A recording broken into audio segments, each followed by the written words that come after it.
ప్రేమానంద్ గురువు గారు లేదా ప్రేమానంద్ మహారాజ్ సోషల్ మీడియాలో మీరందరూ చూసే ఉంటారు ఆ మహానుభావుని.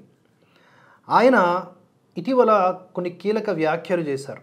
ఒకసారి అర్థం చేసుకోవడానికి ప్రయత్నించండి. మహిళల్లో వచ్చే ఋతుస్రావం అనేది నిందించాల్సిన విషయం కానే కాదు, చేతులెత్తి వందనం చేయదగినటువంటి విషయము.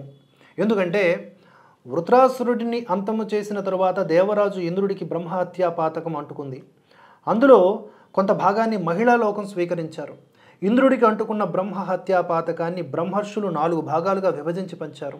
ఒక భాగాన్ని నదులకి, అందువల్లే నదీ జలాల్లో నీటి బుడగలు వస్తూ ఉంటాయి. మరొక భాగాన్ని చెట్లకి ఇచ్చారు, దీనివల్లే చెట్లు జిగురును స్రవిస్తాయి. ఇంకొక భాగాన్ని భూమికి ఇచ్చారు. దేవతల రాజు ఇంద్రుడి బ్రహ్మహత్యా పాతకంలో ఓ భాగాన్ని మహిళా లోకానికి పంచారు. అందుకే మహిళల్లో కూడా ఋతుస్రావం జరుగుతూ ఉంటుంది. మహిళలు ఎలాంటి దోషము చేయలేదు. వాళ్ళు పెద్ద మనసుతో బ్రహ్మహత్యా పాతకాన్ని తమ పైకి తీసుకున్నారు. అందుకే వారికి మనమంతా వందనం చేయాలి. తీర్థయాత్రలకు వెళ్ళేవారు దైవ దర్శన భాగ్యాన్ని అస్సలు వదులుకోకూడదు. ఋతుస్రావం అనేది మహిళల్లో ఒక శారీరక ప్రక్రియ. మహిళల్లో ఇది రావడం ఒక సహజమైన అంశం.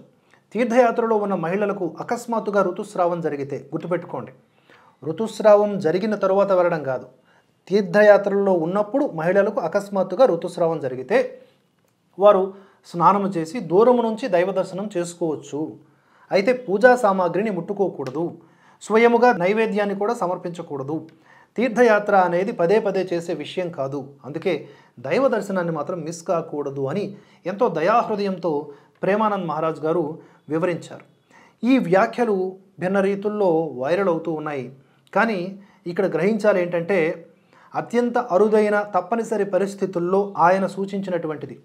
అంతేకాని కొంతమంది నూతన పోకడలతో ఋతుస్రావం సమయంలోనే ఆ 5 రోజుల్లోనే ఆ 3 రోజుల్లోనే ప్రత్యేకించి కొన్ని పూజలు ఉంటాయి, అవి చేయాలి, అప్పుడే గర్భగుడిలోకి ప్రవేశించి అలంకరణలు చేయాలి, హోమాలు చేయాలని చెప్తూ ఉంటారు. అది విపరీత పోకడ. అది కలి ప్రభావం అలా నడిపిస్తూ ఉంటుంది మనుషుల్ని. అటువంటివి చేయకూడదు. శాస్త్రాలు కొన్ని నియమాల్ని పాటించమని చెబుతున్నాయంటే దాని వెనుక సైన్స్ కూడా ఉంటుంది. That is nothing but science. శాస్త్రం ఈజ్ సైన్స్.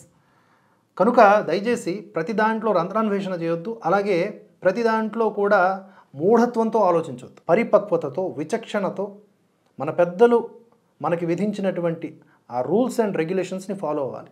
అలాగే చిన్న చిన్న సవరణలు ఇటువంటి గురువులు చేసినప్పుడు వాటిని కూడా అర్థం చేసుకొని మనం ముందుకు పోవాలి. మరి మీ ఒపీనియన్ ఏంటో కామెంట్స్ రూపంలో తెలియజేయండి.